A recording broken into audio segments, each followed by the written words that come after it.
जिले में रॉयल्टी ठेकेदारों की बढ़ती गुंडागर्दी व बजरी की दरों को लेकर राष्ट्रीय लोकतांत्रिक पार्टी के कार्यकर्ताओं ने पार्टी के चौथे स्थापना दिवस के अवसर पर बाड़मेर जिला मुख्यालय पर धरना प्रदर्शन कर बाड़मेर कलेक्टर कार्यालय का घेराव किया। इस दौरान रालोपा के प्रदेश महामंत्री उम्मेदाराम बेनीवाल ने कांग्रेस सरकार व भाजपा को घेरते हुए कहा कि प्रदेश में भाजपा और कांग्रेस दोनों ही मिली हुई हैं, मिल बांट कर खाने की योजना बनाकर चल रही हैं।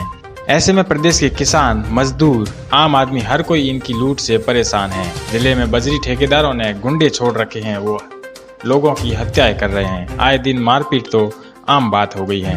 ऐसे में इस बंदरबाट और गुंडागर्दी के विरुद्ध राष्ट्रीय लोकतांत्रिक पार्टी पिछले 13 दिन से बालोतरा में बजरी ठेकेदारों के विरुद्ध प्रदर्शन कर रही है, लेकिन सरकार के कानों पर अब तक जूं नहीं रेंगी है।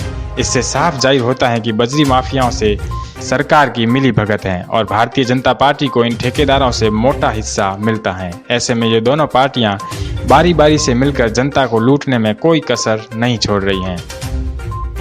प्रदेश के आम आदमी की आवाज उठाने का बीड़ा आरएलपी ने उठाया है और जब तक इनकी मांगें नहीं मानी जाती तब तक इसी तरह उनका महापड़ाव जारी रहेगा और आगामी दिनों में पार्टी के सुप्रीमो हनुमान बेनीवाल भी धरना प्रदर्शन पर पहुंचेंगे। धूल मिट्टी और पसीने की दुर्गंध हमारे कपड़ों की चमक और महक दोनों छीन लेते हैं और करते हैं हमें शर्मिंदा। पर अब ना हो परेशान, घर लाएं अपने शहर बाड़मेर में निर्मित असरदार और खुशबूदार धीरज गोल्ड डिटर्जेंट पाउडर और साबुन, जो बनाए रखे आपके कपड़ों में नई जैसी चमक और ताज़ा खुशबू के साथ लंबी उम्र, वो भी कम दाम में। कहें बाय बाय महंगे और बाहरी प्रोडक्ट्स को और आज ही लाएं बाड़मेर में निर्मित धीरज गोल्ड डिटर्जेंट पाउडर और साबुन।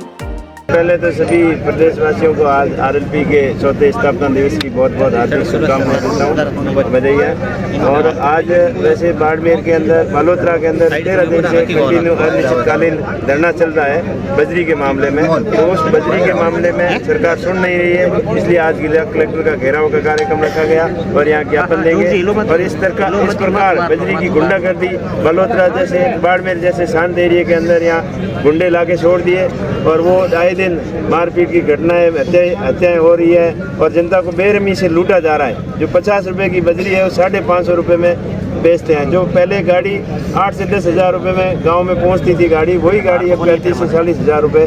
तो प्रति गाड़ी 20 हज़ार रुपये एक्स्ट्रा लेकर पूरे जनता को लूटा जा रहा है। इस प्रकार से जनता को लूट रही है, वो लूट हम आरएलपी पार्टी बर्दाश्त नहीं कर सकती। इसलिए आरएलपी कांग्रेस और बीजेपी की मिलीभगत है दोनों की, और विपक्ष की भूमिका मेन आरएलपी पार्टी निभा रही है। और आज बाड़मेर का घेराव का कार्यक्रम रखा गया। बाड़मेर के सभी गांवों से हजारों की संख्या में यहाँ लोग आए और अभी कलेक्टर साहब को ज्ञापन देंगे। अब मांगे तो मनवा के ही रहेंगे, जब तक धरना मांगे नहीं मानते हैं तब तक धरना चालू रहेगा। आगे और भी बड़ा महापड़ाव रखा जाएगा बाड़मेर बालोतरा के अंदर।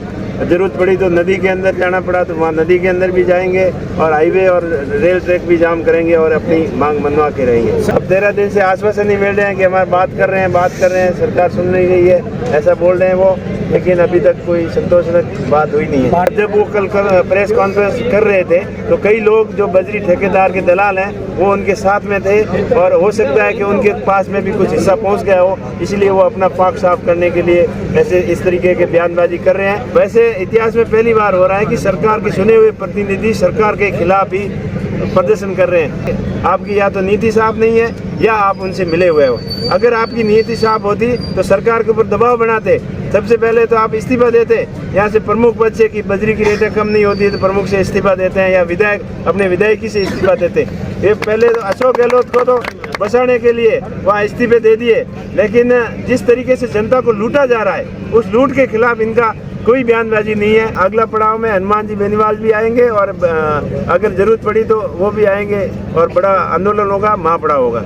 वहीं राष्ट्रीय लोकतांत्रिक पार्टी के जिला अध्यक्ष थान सिंह ने बाड़मेर जिला प्रमुख के बयानों पर पलटवार करते हुए कहा कि हमें खुशी होगी कि आप हमारे साथ आमजन की आवाज़ उठाने के लिए धरने पर बैठेंगे, लेकिन आप बैठेंगे नहीं क्योंकि प्रदेश में आपकी सरकार है और सरकार द्वारा चुने गए प्रतिनिधि सरकार के खिलाफ प्रदर्शन कर रहे हैं। बजरी माफियाओं के विरुद्ध सरकार को चेतावनी देते हुए कहा कि समय रहते सरकार आरएलपी की मांगों को मानते हुए आम जनता को बजरी माफियाओं के आतंक से मुक्ति दिलाए, अन्यथा पार्टी आगामी दिनों में आंदोलन करेगी जिसकी समस्त जिम्मेदारी राज्य सरकार की होगी।